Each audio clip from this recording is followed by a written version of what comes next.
আসসালামু আলাইকুম, hi guys, welcome back to my channel. আজকে আমি অনেক মজাদার একটা খাবার বানাবো বাচ্চাদের জন্য। আপনি একবারে 6 মাসের বাচ্চা থেকে 10 বছরের বাচ্চাকে খাওয়াতে পারবেন। অনেক পুষ্টিকর আর অনেক মজার একটা খাবার।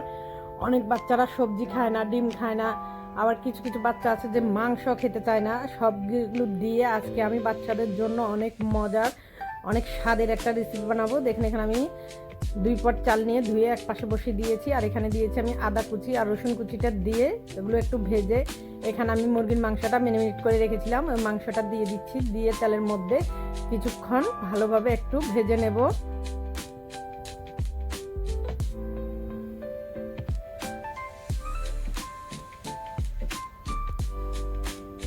কয়েক মিনিট মাংসটা ভালোভাবে ভাজার পরে এগুলোর সাথে দিয়ে দিচ্ছি আমি কয়েকটা, এখানে আমি 2টা কাঁচামরিচ নিয়েছি, যেহেতু এটা আমি বাচ্চাদের জন্য বানাচ্ছি তাই মরিচগুলো বেশি দেবো না, 2টা কাঁচামরিচ দিয়েছি। এখানে দিয়ে দিচ্ছি আমি কয়েকটা বরবটি, কয়েকটা গাজর দিয়ে এগুলোকে কয়েক মিনিট নাড়াচাড়া করব।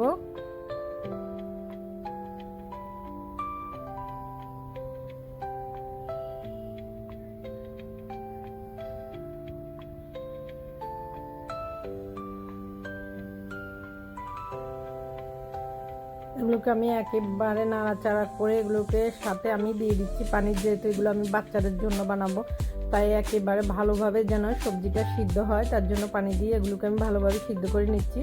এবার সাথে দিয়ে দিচ্ছি কয়েক টুকরা ফুলকপি, দিয়ে সাথে দিয়ে দিচ্ছি একটু পাতাকপি, দিয়ে সবগুলোকে আমি ভালোভাবে সিদ্ধ করে নেব। অনেক বাচ্চারা আছে সবজি খেতে চায় না, বাচ্চাদেরকে এভাবে যদি রান্না করে দেন ওরা অনেক মজা করে কিন্তু সবজিটা খাবে। এবার দেখুন এপাশে আমার চালগুলো সিদ্ধ হয়ে যাচ্ছে মোটামুটি। এবার এপাশে আমি সবজিটা নাড়াচাড়া করছি, আর চালের পানিটা শুকিয়ে গেছে, একটু পানি দিয়ে দিচ্ছি, আর এই সবজিগুলোর সাথে দিয়ে দিচ্ছি স্বাদ অনুযায়ী লবণ। আমি কিন্তু সবজিগুলোকে একেবারে নরম নরম করে ফেলবো, ভালোভাবে সিদ্ধ করে নেব। দিয়ে দিচ্ছি অল্প একটু সয়া সস, দিয়ে দিচ্ছি অল্প একটু টমেটো সস। এই সসগুলো দিলে খাবারের টেস্ট আরও বেড়ে যায়, খেতে কিন্তু অনেক মজা লাগে, আর বাচ্চারাও অনেক পছন্দ করে, বাচ্চাদের মুখের রুচিটাও অনেকটা বেড়ে যায় এই সসগুলো দিলে। দেখুন সসগুলো দেওয়ার পরে এগুলোকে আমি আরও কয়েক মিনিট ভালোভাবে নাড়াচাড়া করছি, করার পরে সবজিগুলো সবগুলোকে আমি এক পাশে নিয়ে রাখবো। এবার ডিমের সাথে দিচ্ছি অল্প একটু লবণ, দিয়ে দিচ্ছি অল্প একটু চাট মশলা, আর দিয়ে দিয়েছি সাদা গোলমরিচের গুঁড়া। সবজিগুলোকে এক পাশে নিয়ে পাশ দিয়ে ডিমগুলো দিয়ে এবার এখানে আমি ডিমগুলোকে ভালোভাবে নাড়াচাড়া করে ভেজে নেব।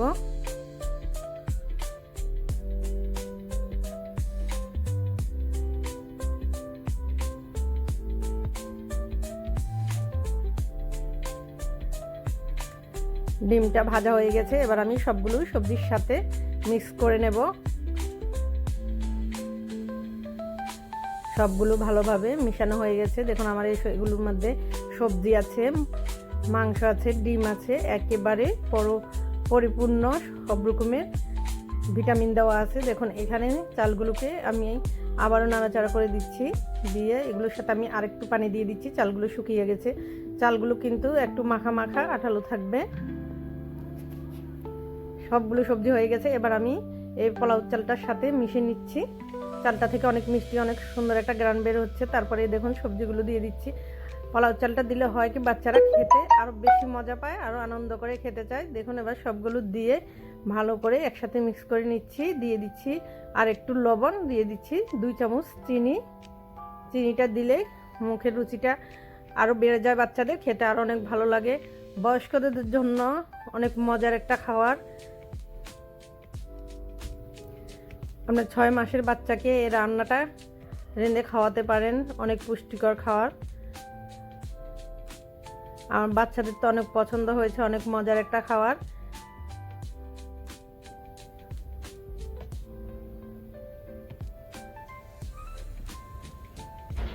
আজকের মতো এখানেই শেষ। আল্লাহ হাফেজ।